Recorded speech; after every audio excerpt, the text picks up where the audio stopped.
Howdy folks, Hunter Lewis, editor of Cooking Light. This is the great Halloween throwdown. We have MyRecipes and Cooking Light editors here making the very best chili you've ever smelled and tasted. We want to hear from you. I know everybody's making chili this time of year. It's an awesome dish to make for Halloween. Make it ahead, put it out in a crock pot or your Dutch oven, and show off your skills. We also know a lot of you guys are doing your own throwdowns with your friends and family. So we're going to talk a lot about chili tips. We've got 4 very distinct and different kinds of chilies. This is our chili squad. I've got Jamie Vespa, nutrition editor of Cooking Light, Tim Sebula, senior food editor of Cooking Light, the famous Darcy Linz, MyRecipes editor, and we've got 4 different kinds of chili today. So we've got a very classic Texas-style brisket chili here. Jamie's going to be making tell us what you're making, Jamie. It's a pumpkin sweet potato black bean chili. Awesome. Tim has got the classic beef and 2B. Awesome. With ground beef. And Darcy, what are you making today? I am making the ultimate white chili. Well, all choked up. White chili, not chicken chili. There's chicken and pork. So we're repping across all kinds of different chili spectrums here. We want to hear from you guys throughout this. We're going to take your comments and your votes, and they're going to go into the final voting, the final tally for the taste-off. So let us know what you like. Let us know what you're making. Let us know what your chili secrets are, and we're going to get right to it. All right, so Jamie, you are making a vegetarian chili. What's the first step? Yeah, so I'm making the only vegetarian chili today, but I promise it's super flavorful and it's got a nice meaty texture even though it doesn't have meat. So we started off with our Dutch oven here. It's over medium heat. We have 2 teaspoons of olive oil in here. This is 1 chopped yellow onion. I'm just gonna add this in. And the secret to really maximizing the flavors with the spices in chili is to cook them with the onion. So I'm gonna add those in right now. So I'm gonna start off with 2 teaspoons of chili powder and 2 teaspoons of cumin, or cumin, however you say it. And then we are going to do 2 teaspoons of brown sugar. Now, since this is a pumpkin chili, the brown sugar just really helps to bring out those nice pumpkin fall flavors. And then we're gonna do 1 teaspoon of chipotle chili powder, so it's got a little bit more of a kick to it. It's gonna help balance out that brown sugar really nicely. And then one of my secret ingredients for all chili is to do half a teaspoon of cinnamon. The cinnamon really brings out a nice, robust flavor profile. So I absolutely love that. And not just in pumpkin chilies, really in any chili. It's so nice. It's such a nice addition. It smells great. Why are you adding the spices to the onion, and why are you cooking the spices right now? So adding the spices to the onion, again, it just really helps to maximize the flavor of all those spices and the onion. Just get it all in there and caramelize right into those onions. So that's looking beautiful. So next, we're gonna add in some garlic. I have 2 cloves of minced garlic right here. Just add those puppies in. And you really just wanna cook those till they're aromatic. It really only takes about 30 seconds. Any longer, then you run the risk of them burning. So just like that. Now, a lot of spice going on here. So next, I have 1 large sweet potato that I peeled and diced up. Now you can add this in raw to the chili because it'll cook in the chili, but it takes about 30 to 35 minutes. So I actually pre-roasted mine for only 15 minutes at 375. So right now it's just fork tender. So I'm just gonna add those in, and those are gonna simmer. Again, normally when I make this at home, I just add in the sweet potatoes raw, but just for time's sake today, I pre-roasted them just a tad. Have you ever won a competition with this chili? Not till today. So today's the day for this vegetarian chili. I like your spirit. Okay. So what's next? So what's next is now we're gonna deglaze all of this gloriousness. I have a pumpkin flavored beer right here. This is Blue Moon. Hunter was knocking on Blue Moon. I like it. It's available in grocery stores, so that's what we're going with today. But you can use any kind of pumpkin beer that you like. Or any other kind of beer you like. Or any kind of beer that you like. If you're a beer snob, I am not a beer snob. I'll pretty much drink anything someone hands to me, so. Hunter, what would you use? I would use cold beer. Okay, so this is gonna stew for a little while. Wait, I'm not done yet. I got a couple more things. Okay. Okay, I gotta add in next. We have a can of black beans. You put beans in your chili? Yes, I do. Everybody knows a classic Texas-style chili has no beans. You guys. Folks, if you're putting beans in your chili, we want to hear from you. This is the bean eaters versus the non-chili bean eaters. But this is Do gonna. beans belong in a proper chili? That's a big question. That might be the question of the day. This is gonna help really beef up our vegetarian chili, though. We need those beans, and they're an excellent source of fiber. I can't wait to see what kind of fiber is in your chili. Okay. It's about protein. So next we're doing 3/4 of a cup of pumpkin puree, and this is gonna add such a nice thickness. I absolutely love adding pumpkin puree to this, and trust me, it does not make it sweet or taste like dessert. It just adds a nice thick creaminess. And then we're gonna add a can of petite diced tomatoes. Just pour that in. And then we're just gonna add a cup of vegetable broth. And this is what everything is gonna simmer in. So this is gonna simmer until the end of our cook-off, and you guys can see how beautiful and thick and glorious it is. I'm also just gonna add in a pinch of salt and pepper too. I forgot about that. So that's it for mine. And mine really relies on some quality convenience items, so it's super quick and easy to make. So. It smells good. I know I'm giving you hell about the beans, but I bet it's delicious. Okay, Tim Sebula here, Senior Food Editor at Cooking Light. If Tim majored in chili in college, he would be a chili classics major, because Tim's chili is about as classic as it comes. Talk to us about the secrets of your great chili. I'd love to share with you. So what I've got here is a ground beef and 2 bean chili. And, you know, to be fair to Texas chili, this is Yankee chili. My Texan wife scoffs at this, refuses to call it chili. She says it's a really great tasting stew you've got there, but she won't call it chili. But what it amounts to, I mean, this is a chili a lot of us grew up with, ground beef and beans and so forth. And so this is kind of like my mom's chili, except it's not burned. And one key to that is to get ahead of things. Rather than cooking it on the stovetop, I like to cook it in the oven at about 325. That way you don't have to worry about stirring it quite so much. It's not going to scorch on the bottom and give you that flavor that my mom used to like to call smoky. It's not smoky. There's a difference between smoky and burn. But so another difference is that I don't use chili powder in this particular one. I use a blend of actual dried chilies to make the paste. I use 3 different kinds of chilies. I use a guajillo, which is kind of earthy and a little bit musty. Is not a good word for that, but people use it like musty in a good way. Is that possible? Musty in a good way. Let's go with that. So this is the guajillo. This is the pasilla, and it smells like it smells like raisins. It's really, really cool. So you can see already the complexity building up. And these are de arbol chilies. This is where the heat comes from, following the rule of smaller chilies, greater heat. This packs quite a punch, just these 2 little things. One tip for getting these, it's good to get them at Mexican or Latin markets because the turnover is better and you're going to end up with fresher chilies. In other words, your chilies should pass the bend test. If they bend nice and supple and bendy like that, that's good. If they're over dried and they've lost their flavor, they'll crack like that. Not good. You can test them easily enough in the store and not go home with stale chilies. And these just essentially rehydrate. I like to rehydrate them in chicken broth. You do that just as you would with dried mushrooms or any other dried ingredient, and just kind of steep it for about half an hour. Then it gets pureed along with a little, here's another secret ingredient for you, achiote paste, again at Latin markets. Very cheap, widely available there or at specialty grocers as well.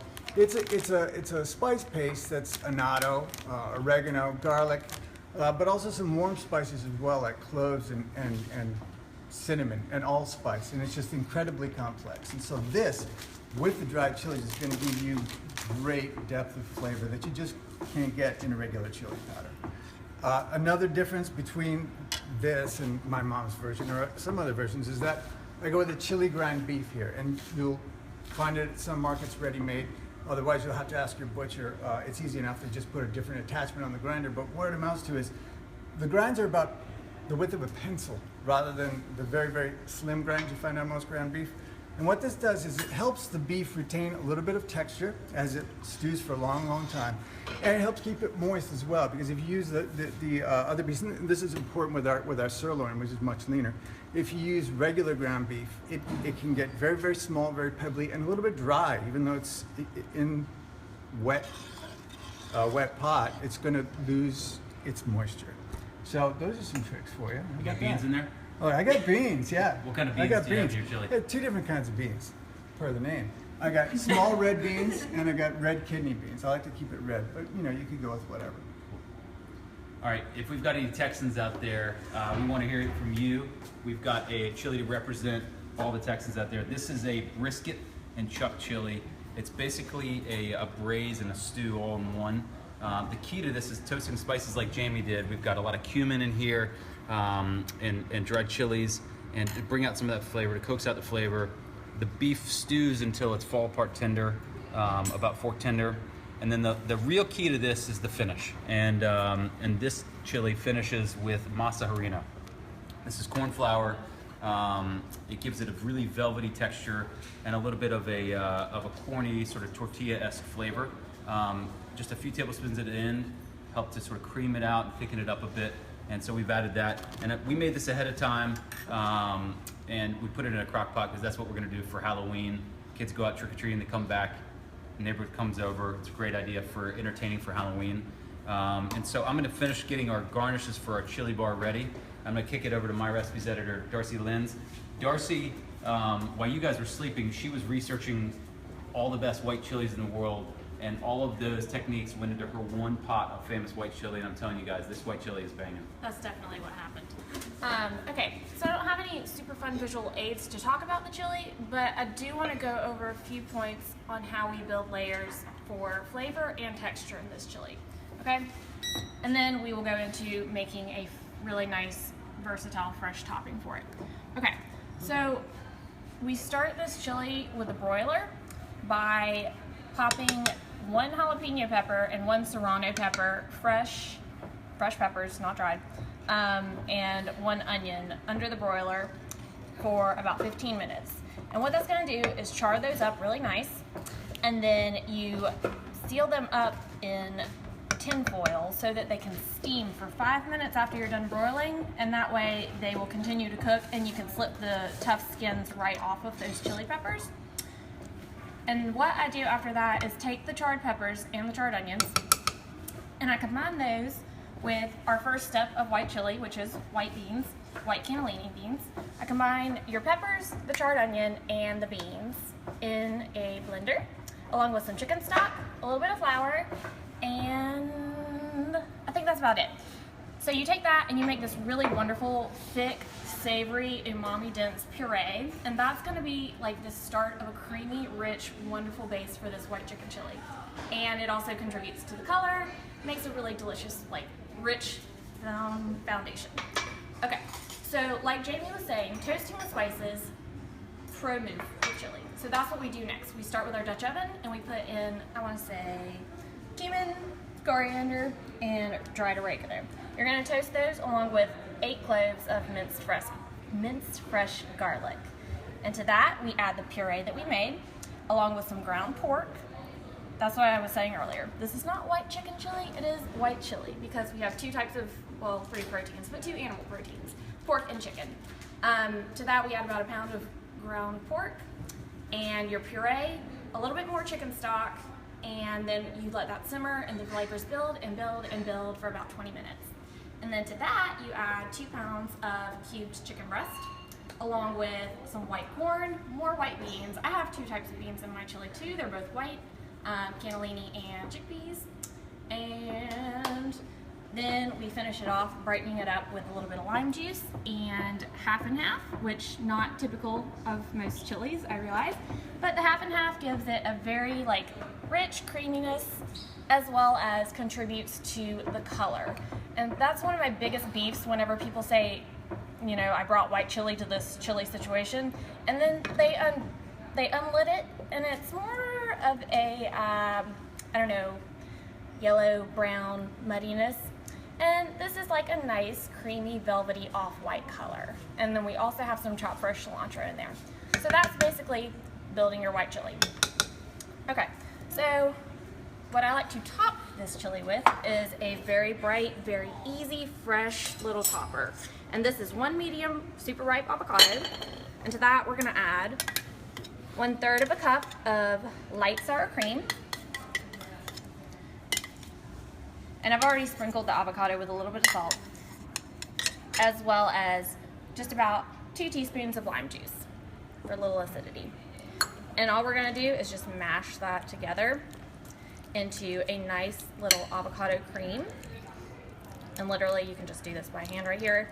It's kind of a hybrid between, I would call it updated or upgraded sour cream as opposed to like a guac situation.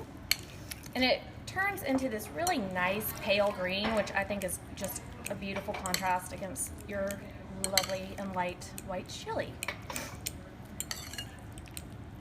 And there you go. You can also throw this in a food processor if you want to get it super duper smooth. I personally like a little bit of texture and chunkiness up in there. But yeah, it almost looks like mint ice cream, but it's not because we're eating chili, and that would be weird. All right, good go on the toppings bar. All right, so everybody knows that the best way to finish chili is with a variety of different options. There's no one way to top your chili, so we've got about 20 different ways to top chili, including Darcy's awesome avocado mixture. So we've got sour cream, we've got tomatillos, cheddar, radishes, avocados, gotta have lime. Personal favorite of mine, corn 2 ways, corn nuts and Fritos. We got queso fresco, a couple different kinds of onions, scallions, red onions, cilantro, and we'll pull out some hot sauce too. So as we are assembling bowls of chili for the taste test, use your smell-o-vision. We want you voting. What's your favorite chili here?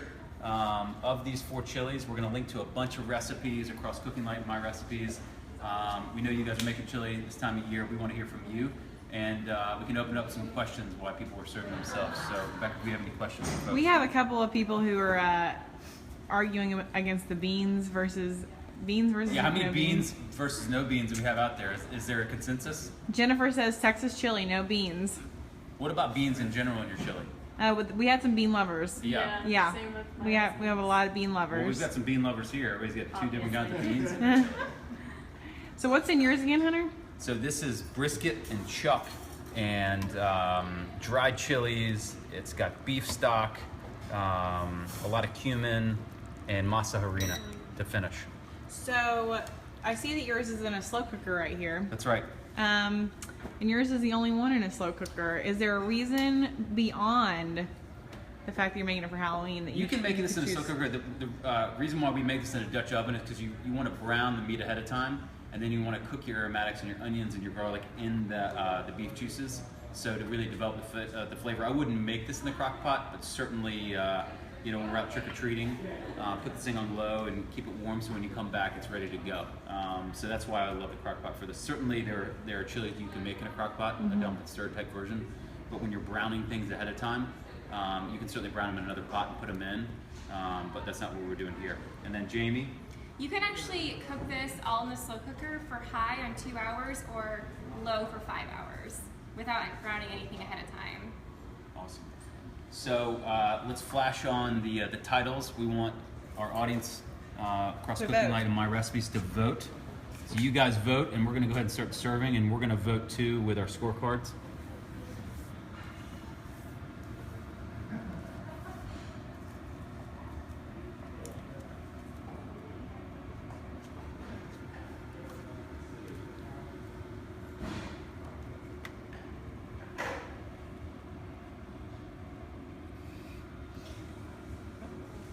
Pumpkin, 1. I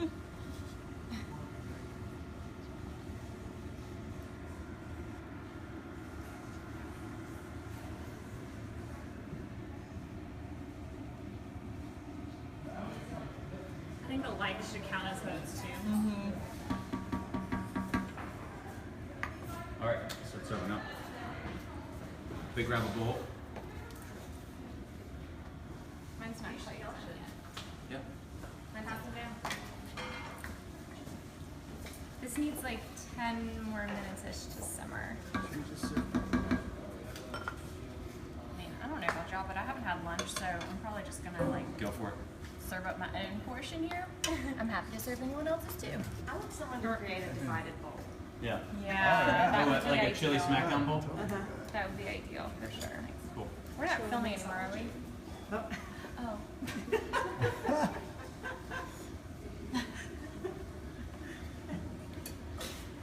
Okay. Okay, so we're getting a lot of people that it's between the Texas and the classic at this point. Texas and the classic? Yeah. Well, Don't sleep on the white chili. No, what's No, wrong? white chili Yeah. is white chili. Okay, here's what we're gonna do. We're gonna taste here. We're gonna take all of your comments, and we're gonna let you know in about 10 minutes on this link who wins the Great Chili Smackdown of 2016, the Great Halloween Chili Smackdown. Happy Halloween to you guys. Happy chili season.